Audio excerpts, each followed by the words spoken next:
welcome to a new series that we're doing that we have called Wellness Discussions. Today, I am joined by Jacqui Niehaus, and we are doing our first episode, which is a discussion on a topic that we frequently get asked about and something that both of us have experienced from different avenues. We share a lot of similarities in this journey, but maybe we have some differences that we want to share with you, some information we've learned along the way. But the topic for today is supplementation of bio-identical progesterone. Just a quick disclaimer before we get started on today's video. Nothing that we share in this video is medical advice. Nothing that we share in this video is trying to tell other women what they should or shouldn't be doing with their bodies. We most definitely do not want to contribute to telling other women what they should or shouldn't be doing. We want to share our experience, want to share some information. We want to also create a sense of community for women who are looking for various solutions where maybe you haven't found support in that. But we most definitely do not want to be a part of telling people what they should or shouldn't do. So this is for information and interest's sake only. Now, I am going to hand over to you, Jacqui, if you don't mind giving us a brief introduction of who you are just for the first episode of this series, then we won't have to do that again. Thanks, Carmen. Hi, everyone. I am Jacqui, and I am a women's health coach. I actually come from a background in biostatistics, and I worked in that industry for a few years before I decided to get my qualification in nutritional therapy. And now I work mostly with women struggling with symptoms of hormonal dysregulation. And my goal in working with clients is really to empower them to understand more about their bodies, to learn how to track their cycles, and to learn how to eat and live in a way that really supports their hormone health. Amazing. That's so wonderful that women have you as a resource. I know that I'm always very grateful that I can recommend women to you. Let's get right into today's topic. I want to start off by hopefully debunking a little bit of a myth or putting to bed a misperception that we encounter quite often, which is that people might say that they're taking progesterone, but when we look a little bit more into that, what they're actually taking is progestin, which is a synthetic version of progesterone, which is not the same as the bioidentical version, which we've chosen to supplement. Can you maybe shed some light on the differences between those two and why we would potentially pick choosing a bioidentical one over the synthetic one? So, bioidentical progesterone is derived from plant sources, and it has the exact same molecular structure as the progesterone that our body naturally produces. Whereas the progestins are synthetic versions that have a similar but not exactly the same molecular structure as natural progesterone. And progestins have been designed to interact with and stimulate progesterone receptor sites, but they don't necessarily raise the level of progesterone in our body. So various forms of progestins have been created for different clinical reasons, but basically they are able to send progesterone-like signals to achieve a particular outcome, but they don't behave in exactly the same way as natural progesterone. And as we'll discuss in this talk, natural progesterone has so many far-reaching effects on the body, and that's really why we prioritize the most natural form to replicate all those functions that progesterone plays in our body, whereas again the progestins have been designed for particular clinical reasons and don't cover all those benefits that natural progesterone does. Yeah, so how I kind of visualize it is that the synthetic one touches on some elements of it or maybe performs some functions, where the bioidentical version or progesterone as we know it has like far-reaching benefits that we probably don't even know yet. I mean, we've researched, read up a lot about them, but there are probably even more that the synthetic one is just doing a few of those functions. Yeah, exactly. It's just that there is a potential concern with the synthetic progestins because some researchers are pointing out that stimulating progesterone receptor sites while having low levels of progesterone in the body could pose some adverse side effects. And it's quite important to make the distinction between progestins and progesterone because in a lot of clinical studies, those two terms are used interchangeably, and a lot of doctors will actually even use those terms interchangeably. And it's so important to make that distinction because when you see studies showing potential adverse effects of progestins, we need to realize that adverse effect is not necessarily what a natural progesterone would do. I'm very much in agreement with that. The doctors that I've encountered, I'm pretty sure most of them use the word progesterone when they were referring to the synthetic version thereof. And I think when we're making a decision about what we want to do with our bodies and we want to be informed about that decision, we need to be very clear on what is the definition of the term that we're using so that we don't pose or make assumptions based off of something that is not relevant to our situation. So just to clarify, I know that you did say it already, but what would you say is the major benefit of supplementing a bio-identical version over the synthetic version?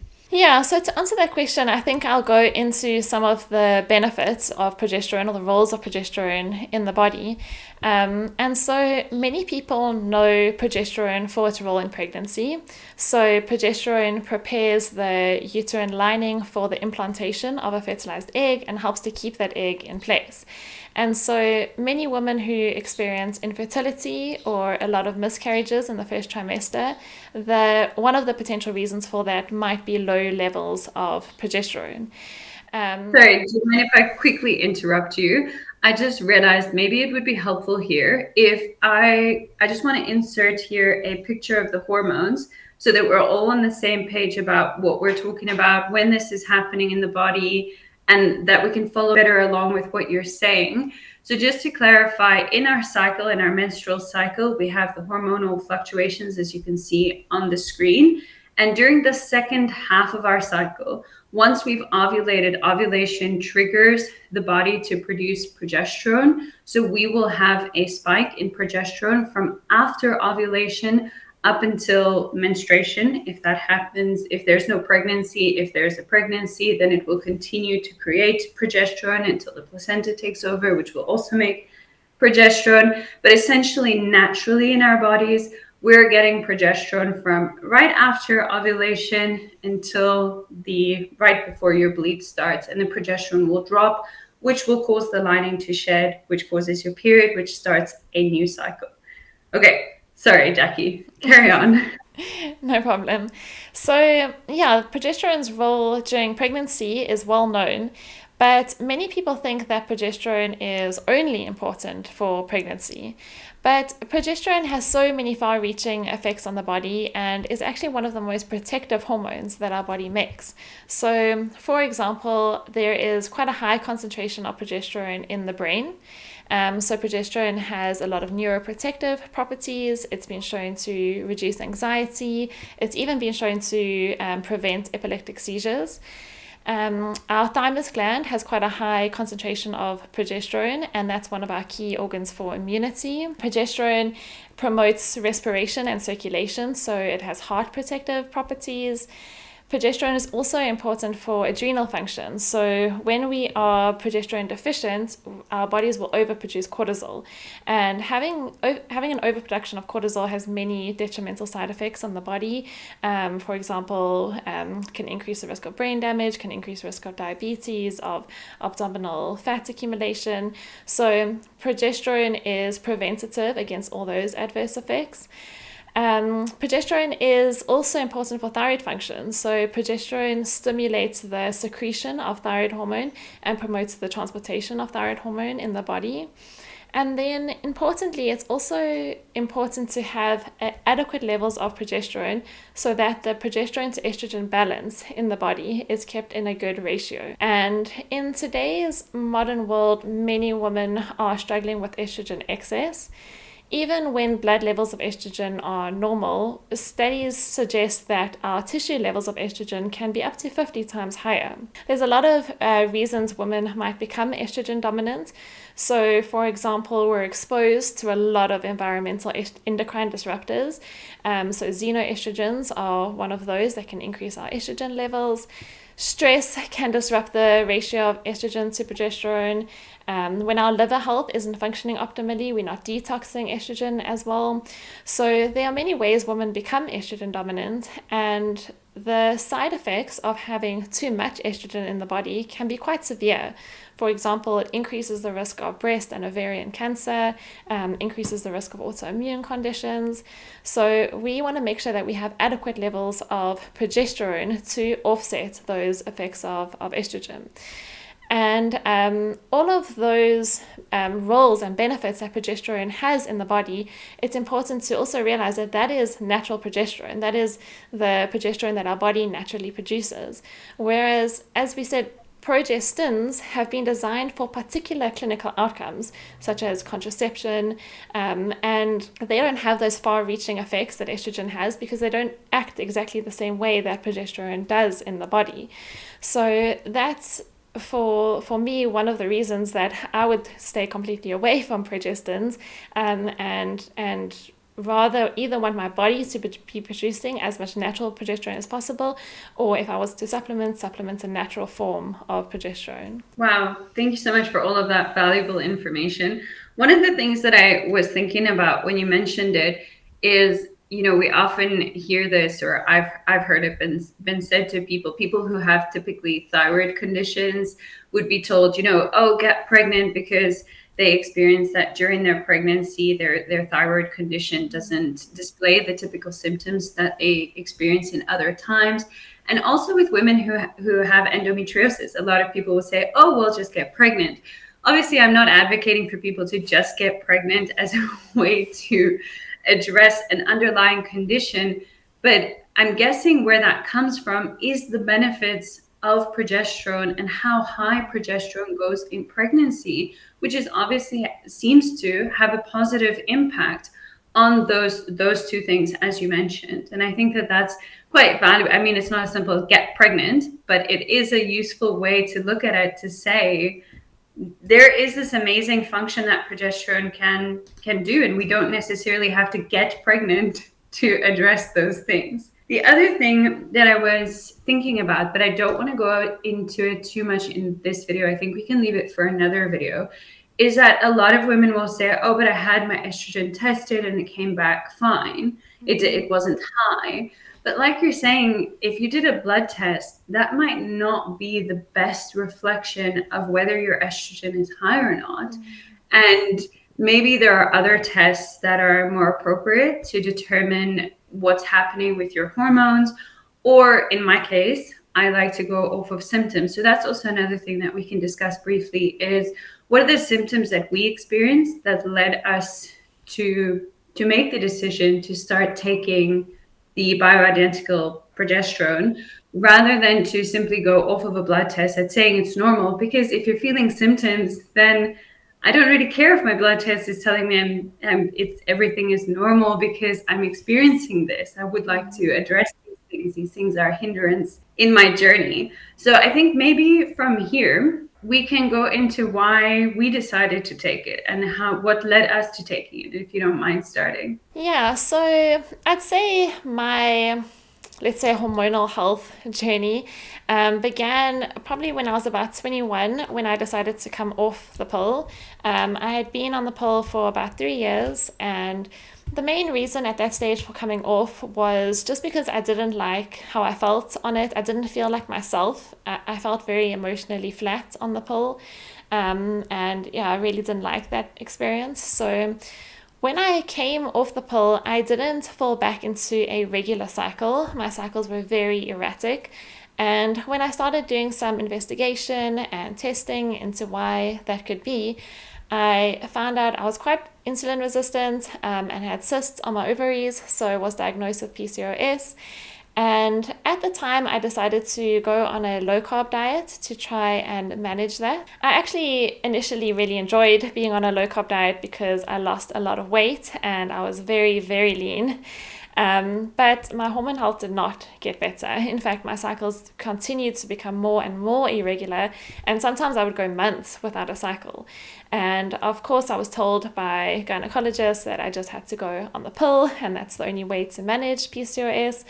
But I decided to keep digging and keep learning more about my body. So I came across a book called In the Flow by Alisa Vitti. I think you know it well as well. And in that book, she talks about some of the detrimental effects of a very low carb diet for women's hormones. And so I started increasing my carb intake and definitely noticed some improvements, but my hormone health still wasn't quite where it should be. And then a few years later, I came across Kate Deering's book, How to Heal Your Metabolism. And when I first read that book, I was like, no, no, no. It went so against everything I thought I knew about nutrition. But it intrigued me enough to go and read more of Dr. Ray Peat's work. So I started reading a lot of his articles, and when I read his book called PMS, From PMS to Menopause, it was like everything just started clicking into place for me. All my symptoms just started making sense. I started understanding what the pill did to my body, why a low carb diet what didn't work for my body, why being too lean was detrimental to my hormone health. And when I started implementing his sort of health principles, both nutrition as well as sort of stress reduction, I noticed huge improvements in my cycle, and I managed to get a regular cycle back. So that was within a few months of implementing sort of his dietary recommendations. My cycle was in a regular, normal cycle, and a lot of my symptoms started to improve. So less cramping, and less mood swings, things like that. And so I was quite happy with where my hormone health was at that stage, but I still had some lingering symptoms that were worrying me a little bit. So one of those was that right before my period would start, I would get quite, I'd say, emotionally low, like just feeling quite down, a bit depressed for a few days. So that wasn't so nice. And then I would have quite bad insomnia during my luteal phase. So I decided to try and implement the Bio-Identical Progesterone. And at the time, I knew you, Carmen, and you were already using the ProgestE, which is Dr. Ray Peat's brand of progesterone. And so I went straight for that brand. And I must say it was quite a fun experience, starting the natural progesterone and seeing its effects on me and how I felt. And I'd say I wouldn't say I saw an immediate change, but with every cycle I saw more and more improvements. So within a few cycles, that really down feeling I used to get in my luteal phase was gone. And now I don't experience that at all. So I've been taking the ProgestE for about 6 months, and I really don't experience any kind of adverse symptoms leading up to my period. It's been a very happy experience for me taking the natural progesterone. Well, that's amazing. Thanks for sharing your journey. I, at many points when you were explaining that, had to laugh at how much of our stories overlap, even though we only met towards the latter end of our hormonal journey. So the books that we read are literally identical, even though at the time we didn't know each other at all. I think we even more or less read them in the same order. I might have read From PMS to Menopause before I read Kate Deering's book. But so in terms of my journey, I went off the pill a little bit. I was a little bit older than you were. I think I was 26 at the time. I had just growing concerns being on it. I don't think I ever really wanted to be on it, but that doctor tells you to go on it. So I went on it. I thought that that's what a responsible adult was supposed to do. So that's what I did. And I think that only when I went off did I realize that some of the symptoms I was experiencing on the pill were linked to the pill, sort of like a really low level of just, I don't want to call it depression, but I mean, that's probably the best word to use for just that like meh feeling, but about most things. Topic for another day is how we experience being on the pill. Nonetheless, I came off the pill, and for me, I was just like, I'm done. I'm coming off for a bunch of health reasons and so forth. And my cycle came back immediately. So I didn't have any months of not having ovulation or having a delayed cycle or anything. It came back immediately, but it came back with a lot of rather unpleasant symptoms, particularly in my luteal phase. So the luteal phase is between ovulation and your period, those last 2 weeks of your cycle.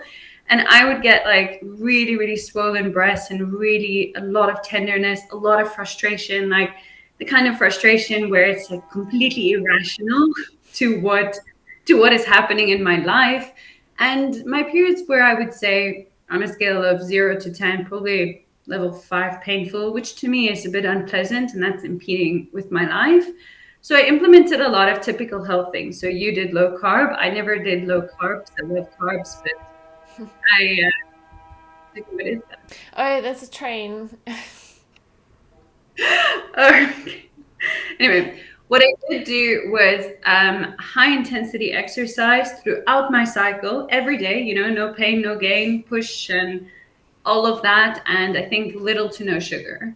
And again, yeah, very lean, lost a lot of weight, but my PMS symptoms got worse and my painful periods got worse doing that. Some things improved for making general health decisions, but it was pretty uncomfortable. About a year after being off the pill, I went to a gynecologist, and I really tried to brainstorm, like, what can I do about this? Like, I'm really willing to go to the distance. I'm really willing to invest in my health. And he said, no, it's just one of those things that you have. You need to just go on the pill. And I remember being like, surely there's got to be something else. Like, I'd already read up about the pill. So I said to him, the pill will just be masking my symptoms, right? It's not going to address the cause. It's not going to address why this is happening to me. And he said, yeah, the pill's just going to mask your symptoms, but you don't want to suffer. So I was like, yeah, no, I don't want to suffer, but my options can't be mask symptoms or suffer. Like there's got to be more. And he just didn't really, he didn't have any suggestions for what else I could do, and wrote me a prescription for the pill, which I didn't take. I just threw it away. And luckily for me, that day I chatted to my cousin who recommended In the Flow. So I read In the Flow, I listened to it on Audible, and immediately I started living in sync with my cycle. Immediately I stopped exercising so hectically during my bleed or during my luteal phase. Immediately I started journaling and being more aware of what was happening to my body. And that made a big difference. That and implementing a sort of Peat inspired approach to health, because at the time that's what my husband was doing. So a lot of that made a big difference. I saw real, genuine improvements to my PMS, to my mood, to my painful periods, everything. But like you, I had those lingering symptoms, like just still like a few symptoms that are just not going away. And I think that's when I read From PMS to Menopause to try to find what am I missing? What more can I be bringing in? Because for months I did those other things. It wasn't like you do it 1 month and think, okay, I'm healed now, it should be working. Like, why is it not working? We have to give these things time. The amount of time I was on the pill and the amount of time that we haven't been addressing hormones needs to be considered when we're trying to rectify them. We can't just implement health things for a week and say, okay, I should be feeling amazing now. That would be great. But yeah, so then eventually I had a hard time sourcing ProgestE in South Africa. And I started off with those natural progesterone creams. I was a bit pedantic about like the dosage, and I was very nervous, trying to experiment a bit, feeling pretty much unsupported because the doctor I'd spoken to had no interest in really discussing these alternative routes. And eventually my husband managed to source ProgestE for me, and thus started the journey of taking it. And what I typically experience, I've taken it for quite a long time, but again, we can discuss why I don't necessarily think people need to take it for a long time, is I saw a shift in my chart, my temperature chart, my basal body temperature chart. So my whole chart shifted upwards. meaning obviously it's an indication of my metabolic functioning, as well as I saw a significant reduction in the breast tenderness and the breast swelling. So where I would have it from literally probably like a day or two after ovulation, right up until my period, it would start like, yeah, that's 2 weeks every 2 weeks, like that. It's really like, yeah, let's not go into that, but it was horrible. So it started pushing later into my luteal phase. So it would be like only say 5 days after ovulation, then a little bit later, and much less. I could hug people, could sleep on my stomach, could do all of those things.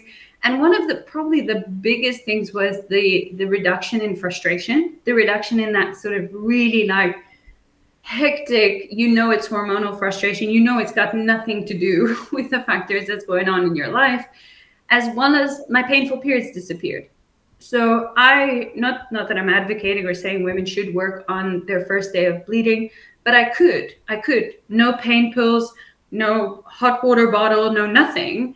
I could feel uterine contractions and definitely feel like my uterus is doing something, but it was by no means painful. It by no means impeded with my ability to function. So people often say, painful periods is normal. No, it's very common, but it's not normal. And people said there was nothing I could do about it, but there was something I did about it, and it did improve. So yeah, progesterone for me has been a great journey because I saw those differences. I experienced those differences. So it's not just saying, oh, I read about how good it is for you. It actually made a difference for me, which I'm incredibly grateful for, which is probably why I talk about it so much. That's amazing. Yeah. Oh, on that note, I'm just going to link below the books that we have spoken about. So if anybody is interested in them, you can just have a look. The first one was In the Flow, which is a really wonderful one for living in sync with your cycle and highlighting some of the very mainstream things we think we're doing for our health that could be detrimental to women's health, things that have been proven to be healthy for men, but maybe not necessarily healthy for women. And then from PMS to menopause. And Kate Deering's books, which does challenge, perceptions we hold, but it made intuitive sense to me when I read it. So, and also I think I was willing to be challenged because what I was doing up until that point, other than making me very lean, didn't feel like it was really making a massive difference to my health journey. Okay. So moving on to the next topic, we discussed a little bit about why we took it. Specifically, in my case, I did have regular periods, but I had hectic PMS and painful periods. You also mentioned why you took it. If other women asked us, what would you say would be signs and symptoms that would lead to potentially considering supplementing progesterone? Yeah, so basically you'd consider supplementing progesterone if you were experiencing low levels of progesterone and or excess levels of estrogen. So when estrogen is too high relative to progesterone, we usually refer to that as estrogen dominance. And symptoms of that can be things linked to your cycle. So any abnormalities in your cycle, such as spotting before your period starts, a very light period, or a very heavy period, or very irregular cycles. It can also be symptoms relating to PMS, like mood swings, cramps, tender breasts, and other PMS-related symptoms. Other symptoms of estrogen dominance could include things like low libido or infertility. Some quite severe side effects of estrogen dominance could be things like fibroids or endometriosis. But basically, I'd say for most women, what you want to be asking yourself is my cycle interfering with my quality of life? Because ultimately, our cycle, it might be a little bit uncomfortable, and that's probably normal, but it should never be to the extent that it's interfering with your life. You shouldn't be able to, you shouldn't feel that, you can't live a full life because of your hormones, because of your cycle. So if you're experiencing those kind of symptoms, that might be a consideration to look into natural progesterone. Yeah. And on that note, for me, I felt like I shouldn't be medicating just to like do daily things. Like I think sometimes it's a good idea for our cycle to impede us from doing some things, because we do need cycles of highs and lows.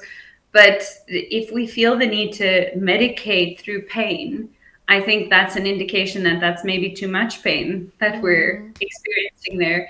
I know that a lot of people ask me, like, what is considered a heavy or a light period? But again, I think your intuition knows, because you've had a period for many years. So you can also compare to what you've previously had and see. Because in my case, mine significantly reduced and became very much on the lighter side. And while other people might tell me that's normal, I know what I have experienced in the past, and it didn't feel normal to me. So it's also, again, going on what feels intuitively normal or not normal to you. The other thing I wanted to say was, in terms of spotting, typically people don't associate this with spotting, but so I thought it might be helpful to clarify. But if you have several days of brown, older blood right before your period, that's typically considered as spotting. So maybe half a day of that would, for me, I'd consider that okay, like not a major thing. But if you're experiencing like 3 days of that, for me, that would be a bit of an indication that the lining is starting to deteriorate before it properly sheds. It's throwing off some of that old blood before the proper shedding is happening. And that's all controlled by progesterone, which is why we discussed that as an indicator. So yeah, those were just a few things that I wanted to clarify. Now, let's say someone does decide, okay, you guys have convinced me, not that we're intending to convince anybody, but progesterone is the best thing ever. I want to implement this in my life tomorrow. So what would you say is probably good considerations before doing that, before jumping into the pool that is progesterone to get all the benefits that we just spoke about? What are the things that we might think, okay, let's consider these? Yeah, that's such a good question, because I don't recommend just jumping in to progesterone. I wouldn't use that as your first step into healing your hormones. So I really recommend putting a strong nutrition and lifestyle foundation in place first.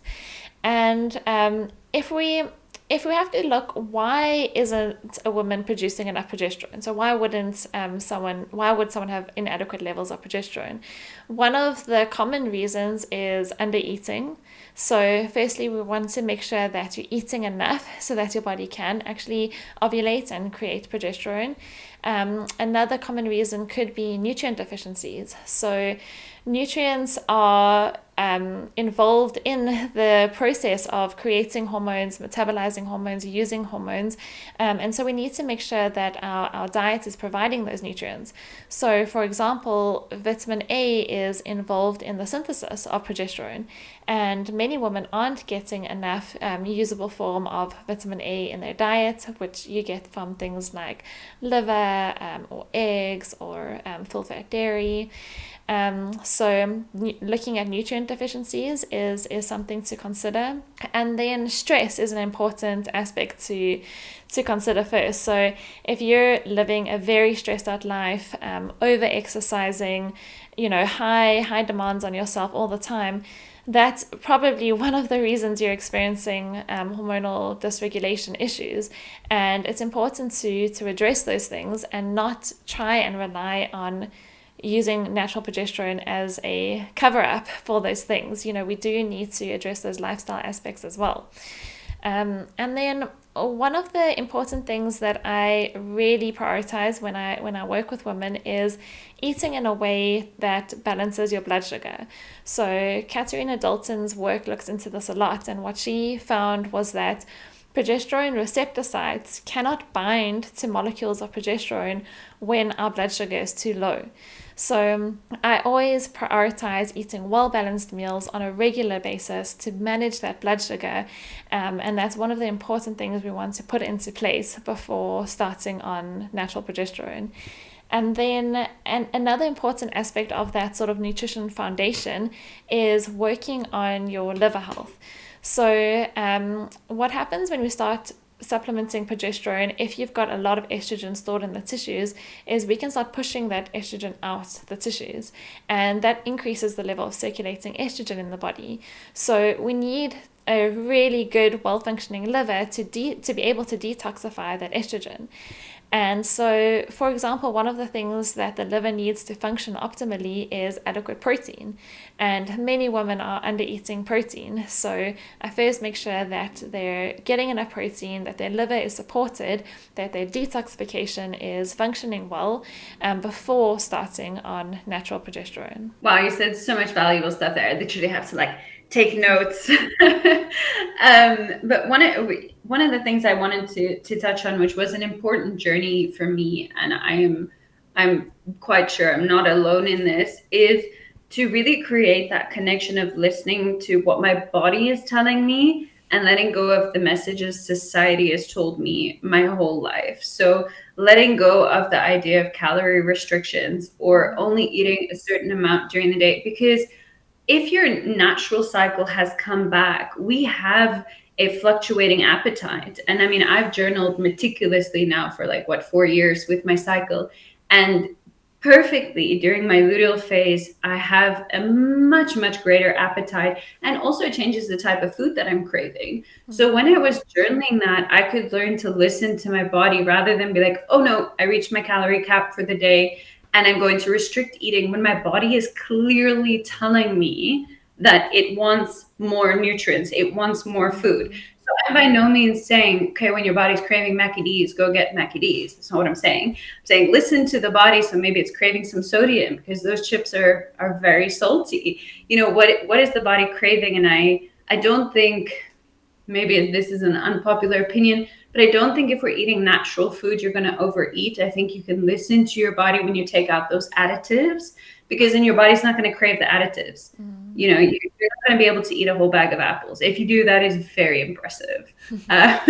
So I think creating that connection and letting go of the idea of restrictive eating, if your body is telling you otherwise, if your body is hungry, it's telling you what it's craving. Because if we're bringing in higher levels of progesterone, typically, in my experience, it definitely increased my appetite. And you kind of want to be matching that, because you might do a bit more harm than good if you're supplementing it, but then still restricting your eating. Yeah. The other thing that you touched on is the stressful life.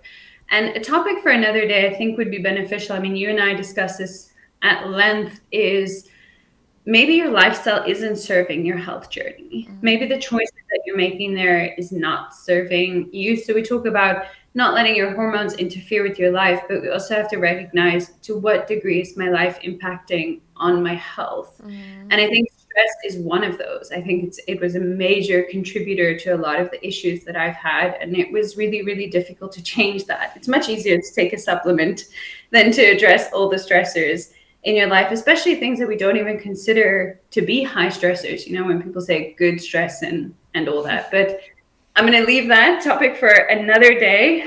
The other one I thought about, especially when you're talking about this, you said lots of women don't eat adequate protein.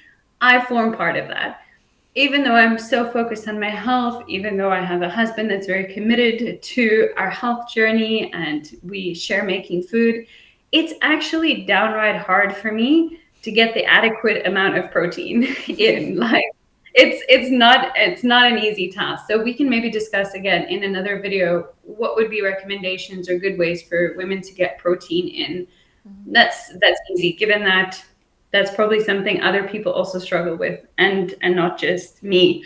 And then lastly, again, probably topic for another day, is when we're listening to our body and we're experiencing symptoms. But like you're saying, sometimes on our health journeys, we are almost detoxing from things, and therefore we experience what we would typically deem as negative effects or negative signs from the body. So it does sometimes become hard to differentiate between what is a symptom I want to address and what is a symptom of just my body detoxing. And I think on a health journey, that's tough, because when you come off the pill, a lot of us have skin outbreaks and lots of other unpleasant symptoms, and we might categorize that as bad. Yeah. And it's not necessarily bad. And nothing is a quick fix. So there's no magic pills, there's no quick fixes to anything. So we need to determine to what extent is something the body is letting go of it and processing and working through it to improve versus symptoms we'd like to address. Yeah, I think that's such a good point, and we can definitely dive into that a little bit more, especially when estrogen starts coming out of the tissues and it's increasing in circulation. I know in my health journey, when I started to get a more regular cycle, obviously I was very happy about that. So I knew that I was on the right track because my cycle was becoming more regular. But I did experience a lot of those symptoms of estrogen detox. So, like you said, sometimes it's hard to tell if this is a negative symptom or if this is part of the body's healing journey. For me, I knew it was part of my body's detoxification process because my cycles were becoming more regular. So I knew that I was on the right track. But I did experience some things like skin breakouts, swelling, or like edema, which is a typical sign of estrogen excess. Even body odor is sometimes increased during times of detoxification. So that is important to realize, is that sometimes there's sort of negative symptoms, but they are aiding in your detoxification. Yeah, valuable topic for another day there. So one of the things that you spoke about now is that you said your cycle coming back for you was an indication of things being on the right track. And I just wanted to kind of mention a sentence or two here, because I don't necessarily know if everybody holds that view. I know that's very common between you and I and the way that we speak. But the way that I see that is that our body, one of its major functions is to reproduce. Like a woman's body wants to reproduce. Whether you choose to use that function or not, entirely up to you. I'm by no means saying all women should reproduce. But I see it as, if the body's in survival mode, it's definitely not going to think, oh, this is a good time to procreate. This is a great time to now go into a very vulnerable state, which is pregnancy for 9 months, give birth, and then care for an infant. Like, it's going to try to protect you. So it's probably going to shut down your ovulation and say, whoa, no, prioritize survival here. Let's first address whatever is the immediate survival thing before we bring in reproduction and being able to care for a being other than yourself. So that's often how I see it, as my reproductive health is an indication of my overall health, because I think if I'm in a good state, my body's like, yes, reproduce as a sign of health. So that's just one of the metrics that I choose to implement in my life, and obviously based off of what you said, so do you. Yeah, and I think that's also a good summary of why you don't want to bring in supplemental natural progesterone too soon. Because if your body has low levels of progesterone, it likely is in a bit of a survival mode. So it isn't in a state that it's healthy to reproduce. So you don't necessarily want to go and just add in these hormones and say, get me to a place I can reproduce.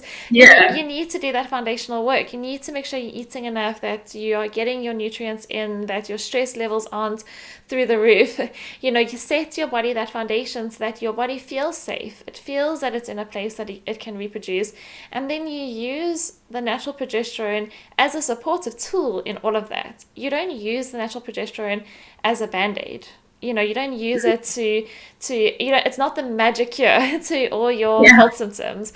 And I think that's an important point to make, because I think when you're stuck in a place where you're experiencing a lot of symptoms, you can easily get yourself into that mindset of searching for the magic pill. What is the thing that is going to cure all my problems?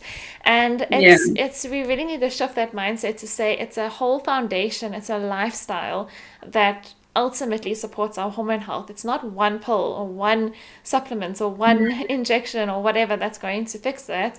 We need to put that foundation in place, make sure that our body feels safe enough to reproduce, and use the natural progesterone as a supportive tool in that foundation, but not as a replacement for. Yeah. And I mean, I've been there. It's so tempting. It's so tempting to want a magic pill or a magic something. And it's horrible. It's horrible when you've had months, years, however long of struggling with something. So it's not without empathy that we say what we're saying. It's with having been there, But the way that I see it is, if anything is magically fixing my symptoms, then I almost have like my doubts, because then are you addressing the root cause, or you just took away a symptom that I was experiencing. And often we confuse when we address symptoms. Symptoms is our body talking to us. It's not necessarily addressing what is underlying. And I think for you and I, the goal is to address that root cause, to really address where it's coming from, and not to just manage the symptoms as a long-term goal. Sometimes you want to, on a short term, manage the symptoms. That's something different. That's not what we're talking about here.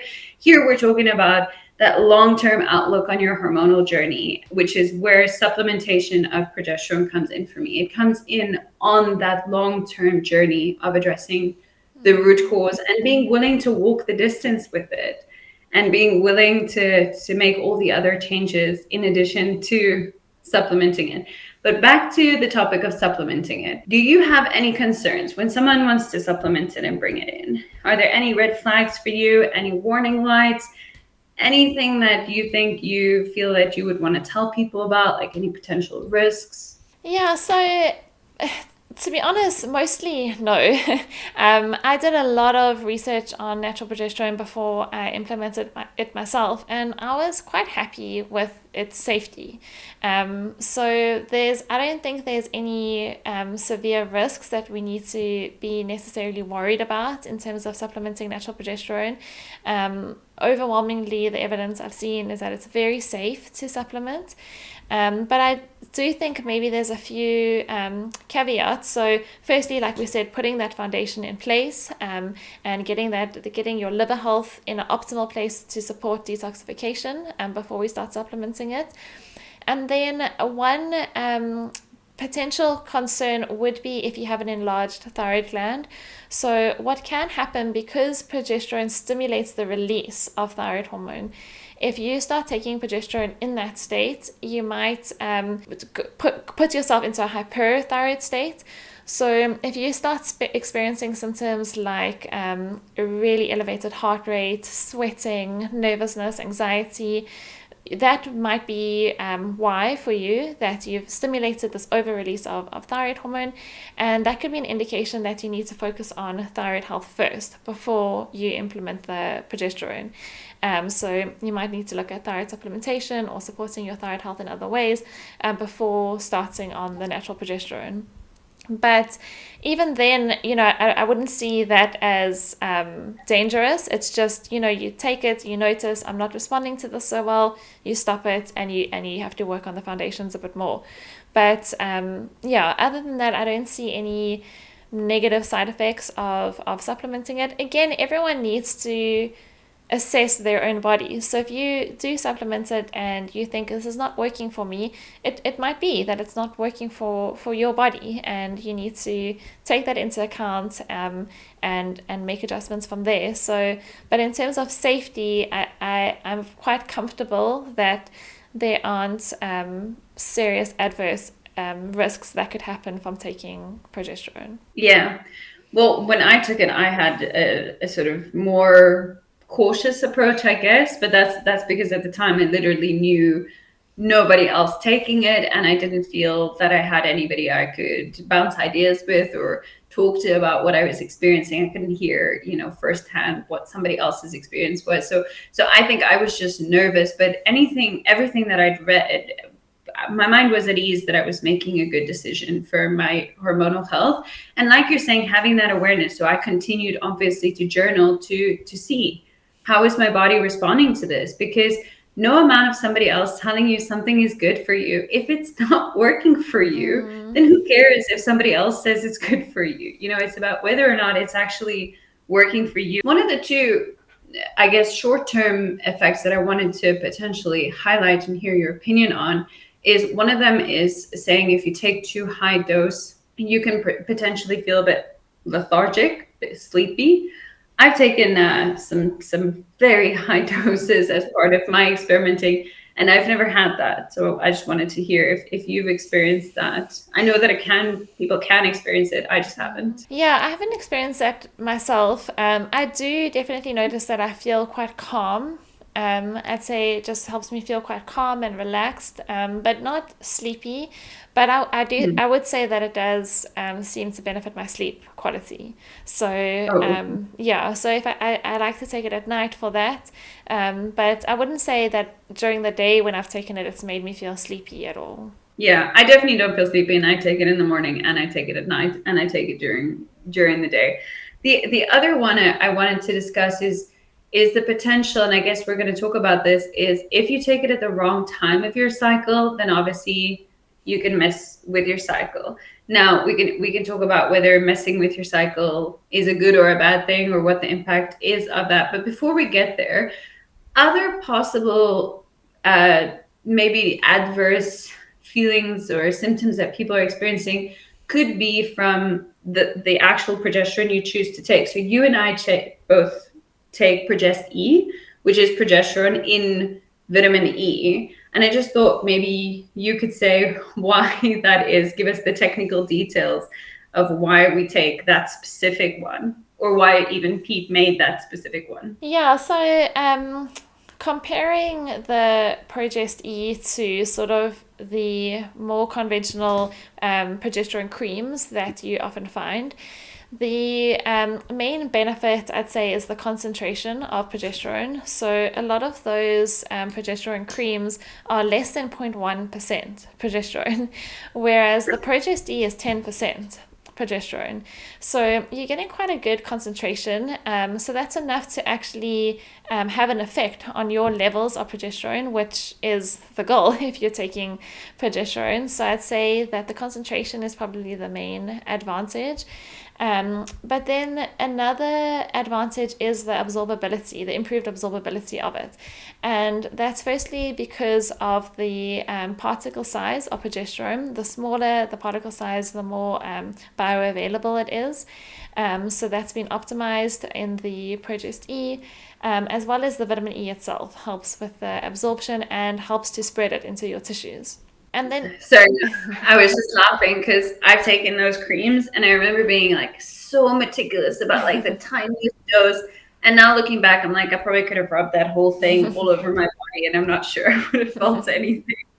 I didn't do that though, and I'm not advocating for people to do that. Yeah, so then I think just the last benefit is probably that a lot of the creams are in a base that I'm not so comfortable with the ingredients. So you'd find things like parabens or seed oils or things that I wouldn't necessarily want to put on my skin. So I quite like that the ProgestE is just in a vitamin E solution. And that also allows you to either apply it topically or orally. So I know for both of us, we apply it to our gums. So that can increase the absorption of it as well.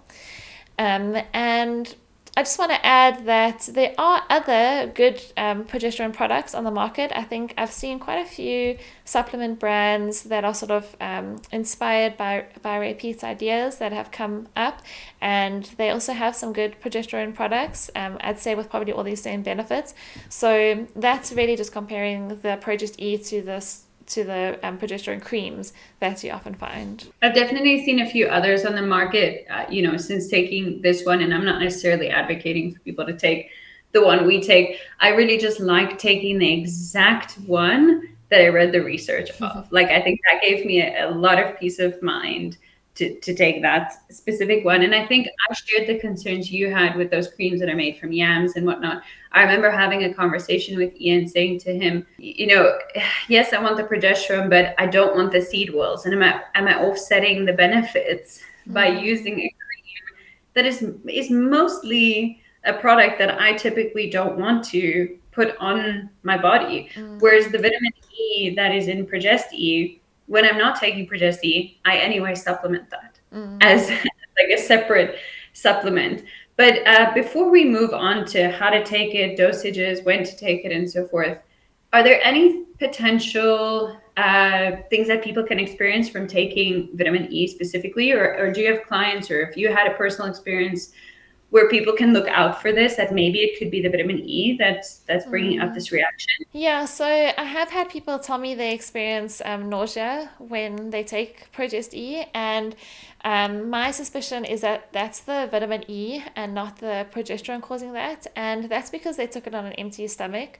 So vitamin E is a fat-soluble vitamin, so we need fats to absorb and assimilate and use the vitamin E. So if you do experience that feeling of nausea when taking it, then I'd suggest trying to take it with food and see if that's better, because that's been the experience in people that I've worked with.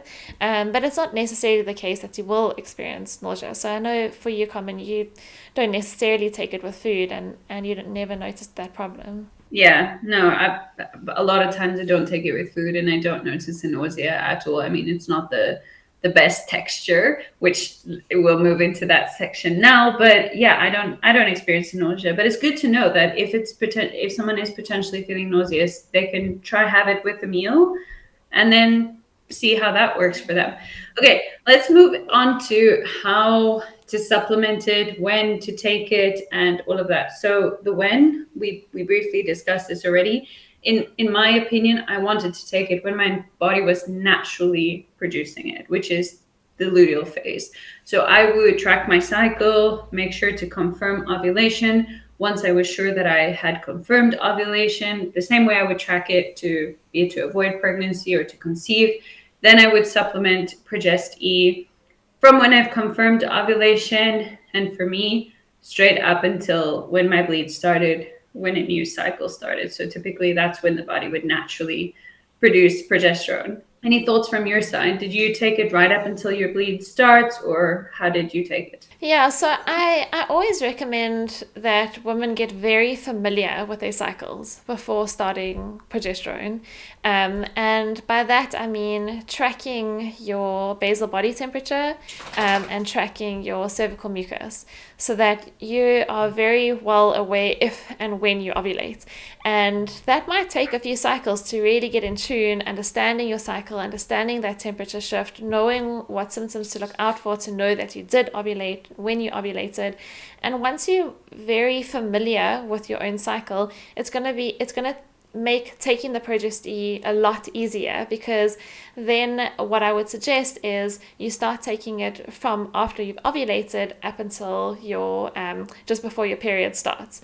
So for me, what I do is I typically wait for that temperature rise so that I know I've ovulated. Then I start taking the progesterone, and I take it up until usually the day before my period starts. And I can do that again because I was very familiar with my cycle even before I started the progesterone. I know in your experience you take it right up until your bleed, and you don't notice that it delays your bleed at all. So I don't think that it's necessarily going to be an issue to just take it till your bleed starts, but usually I recommend stopping it the day before your bleed, just because we do get that dip in our hormones just before our bleed starts, and then it sort of replicates that cycle. Yeah. So I mean, I've taken it a good amount of dosages, and then my bleed will still happen later that day if it was going to come that day. For me, my luteal phase is typically between 12 to 14 days. So it's not, because it's not always 14 days. It's not always, I can tell, okay, stop here. And also I took this while trying to conceive. And obviously if you have conceived, then your period's not going to come. So I would then just continue to take it to wait to see if bleed happens. And I have, since supplementing it, never, except for the times that I was pregnant, experienced a luteal phase that was longer than 14 days. So, which to me is indicating that it's not delaying it for me at all. And but if I did notice, if I woke up, took my basal body temperature, and I saw that there was a dip, that's such an obvious sign that your bleed's coming probably later that day, then I would just not supplement it. I wouldn't wait for the bleed for that to happen. Or if I had any other indicators that my bleed was going to come that day, then I would just not take it. But in other times, just to sort of take away one more factor to think about, I just take it right up until when the bleed happens and stop. Yeah, so, okay, that's in terms of when to take it. This is also discussing, you and I, who spent a great deal of time learning to track our cycles and becoming familiar with it. Let's say someone is not all that familiar with tracking their cycle. How do we discuss sort of when they take it? Let's take two different scenarios and discuss them maybe one at a time. So the first scenario I want to talk about is someone who potentially and probably is ovulating, but they're just not quite sure when they're ovulating. What would your sort of approach to that scenario be? Yeah, so usually what you'll see on the inserts of a lot of these the progesterone products is just to start taking it on day 14 of your cycle up until day 28 of your cycle. But the problem with that is not all women ovulate on day 14. So that's the average, but that's not necessarily you. And so that's again why I would say really become familiar with your cycle so that you know if and when you are ovulating. Yeah, I think that's all I can say, because if you are ovulating, there are definitely symptoms of ovulation. Your cervical mucus patterns, your basal body temperature shift. So I'd really say rather spend another month or two learning about your cycle, rather than jump into just taking progesterone. I wouldn't, if you're not sure exactly when you ovulate, then I wouldn't just start taking it. Having said that, though, there is room for, I wouldn't say error, but room for flexibility in how you take it. I don't think it has to be so exact that you started right after ovulation and you use it right up until your period. If you know that you ovulate, but you're not sure if it's happened yet, you can wait a day or two until you're sure that you've ovulated, and then you can start taking it. So especially in the basal body temperature, if it's not so clear, if you don't have that very clear jump, but you're noticing the cervical mucus shifts, you might say, okay, let me just wait to make sure that I know I've ovulated and then start taking it. And maybe that is 2 or 3 days late, but that's fine. It doesn't have to be absolutely exact. Yeah, I think there's a particular cycle that I'm thinking about now where my body heated up the temperature for other reasons, nothing to do with my cycle, probably trying to fight off some germs or whatever. And so I had a raised basal body temperature before ovulation, which does make it hard to see that, that typical jump.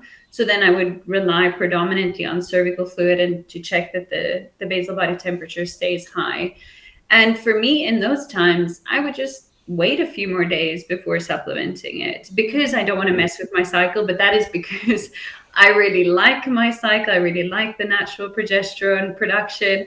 I don't have major concerns with taking it at another point in my cycle. I have taken low doses of it, at different points in my cycle, and it's not delayed ovulation. But in particular, I really like seeing my body create natural progesterone and then supplementing that. That's what a supplement is for me. So yeah, I think I wouldn't rush into it. Personally, that would just be my approach, but I wouldn't be worried. I wouldn't be worried if I had taken it a day or two early, a day or two late, if I took it 1 or 2 days in my luteal phase or didn't take it, because we're just adding what the body is doing. Yeah. And a few women have spoken to me about that they took the same dose the whole cycle and it didn't delay ovulation. So there's a possibility that it can, but it doesn't necessarily mean if you do supplement it, it will delay ovulation. Yeah, that was one of my concerns, is that if you take it too soon, it would delay ovulation. And that's why I was quite adamant about making sure you ovulate before you take it. But yeah, I've also heard anecdotes of people who say they did take it before and it didn't delay ovulation. So I think the body is going to do what the body's going to do. But yeah, I think what makes intuitive sense for me is to use it alongside when your body is naturally producing progesterone. Yeah. Yeah. No, same. All right. Let's take probably the more difficult scenario, which is someone who's potentially not ovulating.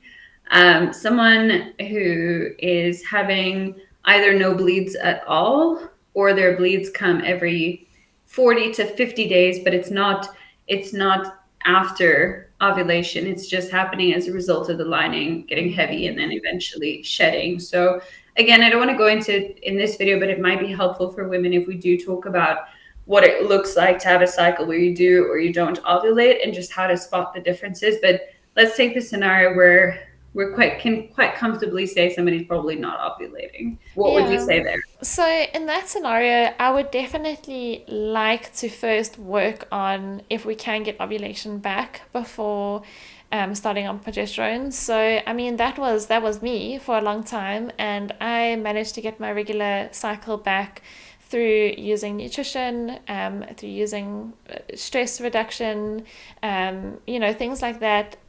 So it is possible to get a cycle back.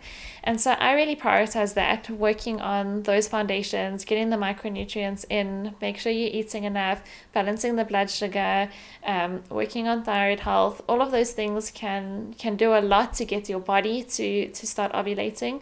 And then add the natural progesterone on as a supplement to that. But yeah, the main concern I have with starting the natural progesterone too early is that if your body's not ovulating, as we said earlier, that can be a sign that it's not feeling like it's in a good place to reproduce. It's not feeling safe. And then I'm not sure if now adding hormones to a body that's not feeling safe enough to produce those hormones is necessarily a good idea. But I have seen women who have put in that foundational work, who have made the lifestyle and the dietary shifts and are eating enough, seeing improvements in a lot of their health markers, but still not getting their period back.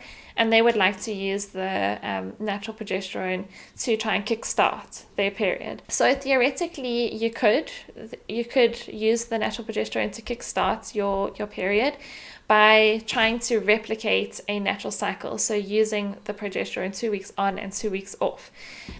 So yeah, theoretically you could do that. I don't want to give too sort of general advice here, because I like to look at it on a case-by-case basis and really see what symptoms someone's experiencing. Would they be ready for progesterone? How to time it. So it's hard to give general advice, but theoretically, you could use the progesterone to try and sort of kickstart your ovulation by using it 2 weeks on and 2 weeks off. Yeah, no, I completely recognize that this is probably something that should be taken on a case-by-case basis, because, I mean, just thinking about it for me, I agree with the mindset of, if your body's not ovulating, like let's first focus on that. Let's put all of our energy and efforts into that. And I wouldn't be all that enthusiastic about adding hormones to a body that's not ovulating. But then a counter consideration, and it's not to say that I believe this or anything. I think it's just important to examine things from a different point of view. Is we spoke about progesterone having a lot of other benefits. So maybe it's not going to kickstart your cycle. Maybe it's not going to make the major impact there. But there are men who supplement progestin. And we typically do say, progesterone is a female hormone and testosterone is a male hormone, but both men and women have testosterone and progesterone, just at different times, and it works differently in the body and so forth. But there are men who take low doses of progesterone for the other benefits that it might pose. So it might be a consideration to take it with that in mind, but then, yeah, case by case basis, and obviously probably working with somebody like you. At least that's what I would have done if that was in my scenario. I don't know if I would have ventured that journey by myself, but it obviously depends how comfortable someone is. Yeah, that's a good point, because like we said, the progesterone has many protective benefits for the body. And just for an example, the reason you're not ovulating might be because you have low thyroid function, and the progesterone can stimulate that secretion of thyroid hormone, and that might improve your thyroid health. Like in your case, you saw that complete temperature rise, your whole temperature rose, indicating that your thyroid health was improving from the progesterone. So that could be a way that the progesterone helps thyroid function, and that kickstarts the ovulation. So there are various scenarios. Even with blood sugar balance, progesterone can actually aid in blood sugar balance, and so having better blood sugar control can aid in your body ovulating. So there's a lot of different scenarios where progesterone can be really beneficial. And like you said, it's not necessarily just for the purposes of our cycle. And like you said, men can use it. Another example is postmenopausal women. So I don't think we're going to get into dosing and all of that for postmenopausal in this video, but that's a question that we can come back to. But yeah, there's benefits for postmenopausal women who don't have a cycle in supplementing progesterone. Yeah. Okay, talking about the dose, let's get to that. Do you want to share what's your take on mega dose, medium dose, small dose? How do we dose? How do we know how much to take? Because in this video, we've said, oh, I took a lot, I took a little. What does that typically mean? Yeah, so it's generally recommended to start with quite a high dose. And the rationale behind that is that when you start taking progesterone, you can start pushing that estrogen out the tissues, and we want enough progesterone to offset that. And so that was the strategy I used. So for my first cycle, and this is what the sort of general recommendation that is given for ProgestE, is to start with 3 drops 5 times a day during your first cycle. And then move down to 3 drops 3 times a day in your next cycle, and then move down to a maintenance dose of 3 drops once a day. But all of that's a very broad outline. It's obviously dependent on your symptoms. So even at that high dose of 5 drops 3 times a day, if you're experiencing symptoms, you can test with more. Just see how that goes. That was the dosing strategy I used, and that worked quite well for me, I think. So now I take a maintenance dose of just 3 drops once a day. And in terms of a drop, what is a drop? So a drop is 30 to 40 milligrams, and that contains about 3 milligrams of progesterone. And our bodies naturally produce about 10 to 20 milligrams of progesterone a day. So it's quite a decent amount of progesterone that you're getting from the ProgestE. And for reference, they say putting a sort of popcorn kernel, like an unpopped popcorn kernel on your finger, that would be about a 60 milligram drop. So you can use that sort of as a reference. And then just in terms of how I take it, I massage it into my gums. So I just really massage it in well, use my tongue to massage it in well. And I think that's quite a good way to absorb it.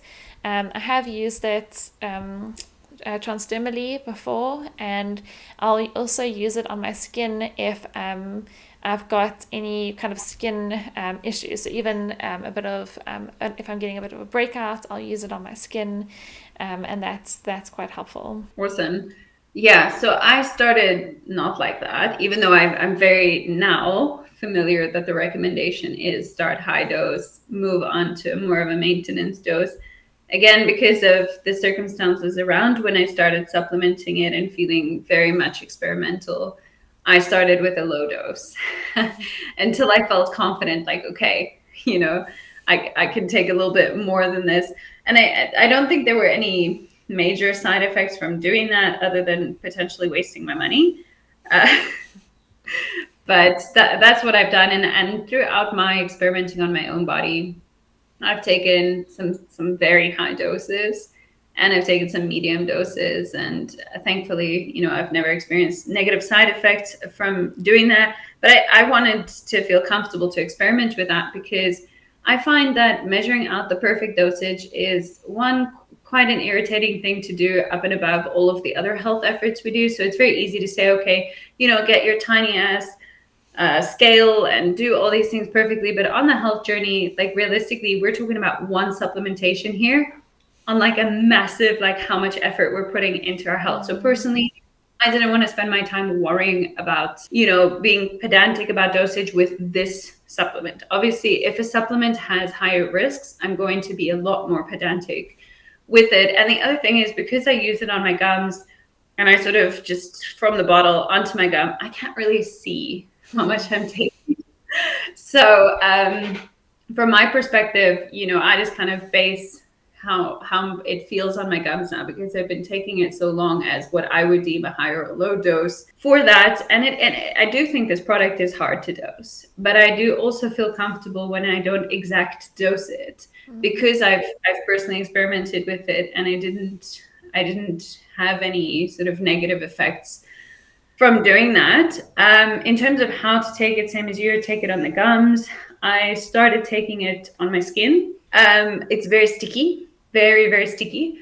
So what I would do is I would put it on, and then I would use a tallow-based oil to kind of massage it in. And a lot of time I would do that on wherever your skin is very thin, so that it can absorb a little bit better. And I think I actually wanted to get more of my money's worth, which is probably why I moved to the gum, because I wanted to absorb more of it in a smaller dose.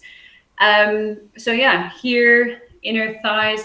And if I was feeling like I wanted to give my womb some care, then I would use it on my uterus as well, specifically with the tallow-based oil, because like we were saying, we want to avoid the seed oils, and I wanted an oil that closely mimics how our skin makeup is. And then in terms of skin outbreaks, I've never used it on like an acne spot or anything, but I definitely have theoretically read about people who use it on skin tags and pigmentation. I have one pigmentation spot from when I came off the pill, and I don't know if I have any skin tags, but if I ever get any, I intend to use progesterone on that. I'm still going to actually take a photo of the pigmentation, use it on that to see if it makes a difference. But I have read that other people said that it made a major difference to the skin things that they were experiencing. Now to move on to our next thing, let me just quickly check what we haven't discussed yet. So we discussed take it with food, don't take it with food, take it with juice, don't take it with juice. I typically do drink juice with it. And my main rationale for that is it's sticky. So I rub as much as I can into my gums, and then I would like to drink some juice. But I know that some people might have the concerns that it goes into your stomach if you do that. And that was sort of just one of the things that I'm willing to live with, to not have that stickiness in my mouth. Any thoughts from you? Yeah, for me, I can't say I've ever minded the stickiness. So I usually, how I take it now is I like to have like a little bedtime snack. So I usually have some milk and honey before bed, and then I'll have that, and then after that I'll massage the ProgestE onto my gums, and yeah, I just leave it at that. Yeah. In terms of how long to take it for, I know that we're a bit of, I never intended to take it for as long as I did, because my understanding is this is the type of supplement. There are supplements that if you take them, they're probably going to shut down your body's production of whatever it is that you're taking. But my understanding with progesterone is that we're assisting the body to produce more. So this is not a supplement that you need to take chronically or even long periods of time. What are your thoughts on how long, like in terms of months or years or whatever, that would be a good ballpark? Yeah, that's a good point. Progesterone, it's not like the pill where it's like, oh, okay, you're taking this now indefinitely, and then you might come off to have a baby or something. The natural progesterone is a supplement that you use to assist your body in achieving its optimal progesterone levels, but it actually aids in your body in supporting your body to naturally produce progesterone. So it's not intended as a supplement that you need to take now forever. So usually you can probably look at trying maybe 3, 4, 5 months of progesterone, dictated by your symptoms. So if you're still experiencing symptoms and you'd want to take it for a bit longer, you can do that. But once you're not experiencing any symptoms anymore, you can stop taking it and see how you feel. See if your symptoms come back. Because at that point, like we said, your body should naturally be producing more progesterone. And the progesterone has helped to get some of that estrogen out of the tissues. And if you've detoxed that estrogen well, you shouldn't be struggling with those symptoms of estrogen dominance anymore. Once you've sort of achieved that aim of overcoming your estrogen dominance, you shouldn't have to be on a sort of a long-term dose of natural progesterone. So yeah, it's really up to you to see how your symptoms are doing and how long you want to take it for. But I'd say try stop taking it maybe after a few months and see if you need to take it anymore. And then you can always keep it on hand as something that you might have for cases of maybe increased stress in your life. If you're going through a difficult time and you just want a little bit of extra support, you can take it. If you're not sleeping well, you can look at using that as a supportive tool, or for, like we said, a skin issue. So yeah, after you've sort of done the focus on the natural progesterone for a while, you can use it on an as needed basis. In my case, I've been taking it for about 6 months now, and I'm quite happy with where I am. I'm not really experiencing any symptoms anymore, so I might look at coming off of it. The one rationale I have for maybe staying on a bit longer is that I would like to try and get pregnant in the next few months, and it's very supportive of that. In improving fertility and also for preventing miscarriages. So I'm thinking that I'm actually just going to stay on it for a while for that purpose. But yeah, as I said, it's not something that you now have to chronically be on. Yeah, I think that's very valuable. I only intended to take it, I think, for about 6 months, and here I am, I think 2 years later. But that was for the same reason. Was I used it for a year as part of preconception, and then I used it through trying to conceive journey, and I've used it through pregnancy, and I will probably use it through postpartum as well. So I think just off my experience, I don't think that I need to be taking it anymore. I definitely think I reached a point where I felt like it had done its job. I was getting the benefits, and now I wanted to continue with the benefits based off of the decisions that I was making in my life. But if trying to conceive was way off for me, as in like way in the future, then I probably would have stopped taking it for a while and seen how is my body now without it. But given that it just so happened that it was part of preconception and then led into the trying to conceive journey, I have been on it for as long as I have been. So yeah, I'm eager to see what my body is like when I'm not taking it, but I definitely don't think that I need to be still taking it. Yeah, and I think that's pretty much it. Was there anything else that you wanted us to discuss? Anything that you can think of that we left out? No, I think we've covered everything. I will say that one of the sort of criticisms I hear people say against using natural progesterone is that it's not treating the root cause, because the root cause would be getting our body to naturally produce more progesterone. And I think that's a valid point, because I do like to look at things from a root cause perspective. But why I think progesterone is still helpful is because our environments just are so estrogenic in today's world. Like I said, we're exposed to a lot of environmental endocrine disruptors. I think we're under a lot of stress in general compared to maybe previous generations. And so I see the progesterone as being supportive in combating those estrogenic effects of our environment.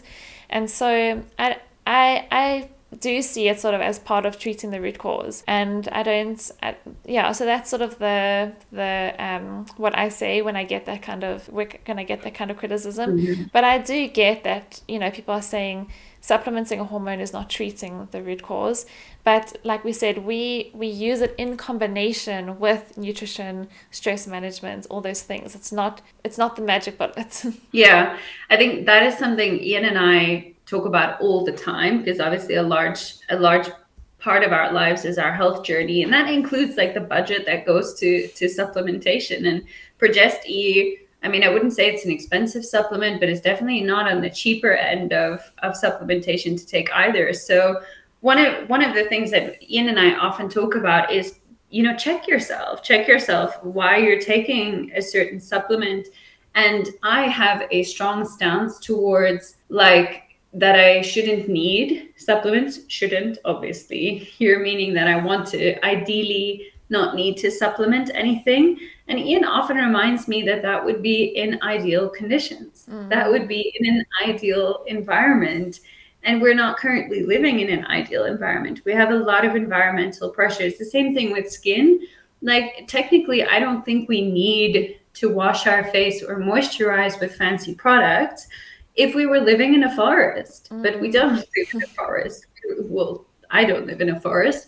We are exposed to pollutants. We are exposed to different things on our skin, and therefore we can't say, oh, well, it should be functioning naturally, when we're not giving it that environment to function that way. So, I mean, for me, with supplementation, the mindset's always going to be work towards not needing it, work towards not having to take it, because it's not like it's a fun time for me to source supplements, take supplements, remember what I'm taking and all that. So the goal is to not need to take it. But for right now, I think even as someone who actively avoids adding any more sort of estrogenic effects into my body, I'm still not able to. Like, it's really hard in modern society to avoid that. It's incredibly difficult. So for right now, I want to support my body in while I work on ideal environment if that's even going to happen. Exactly. Okay, so if you're happy, that's where I want to end it off. But before we leave, I do just want to say the resources that we want to give to people, because I think a big part of why you and I found each other, why we want to do these chats, is to create a community where there are people sharing information. We're not dictating, we're not trying to be prescriptive, we're not trying to force our view onto anybody. We want to be a part of building community where people feel comfortable to ask questions, to pose alternative views, to learn, to grow, to experiment.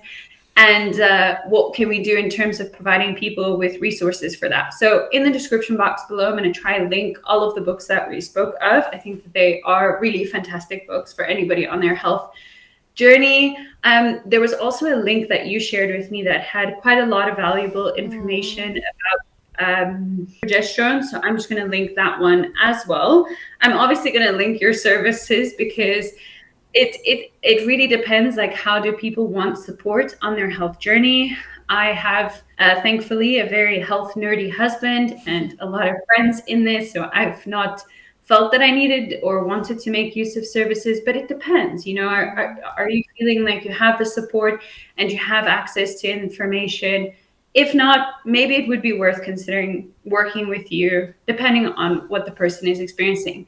The other thing is sourcing ProgestE was not for me in South Africa. It took us many months to be able to source it. And even then it was quite expensive because we had to get it in from America.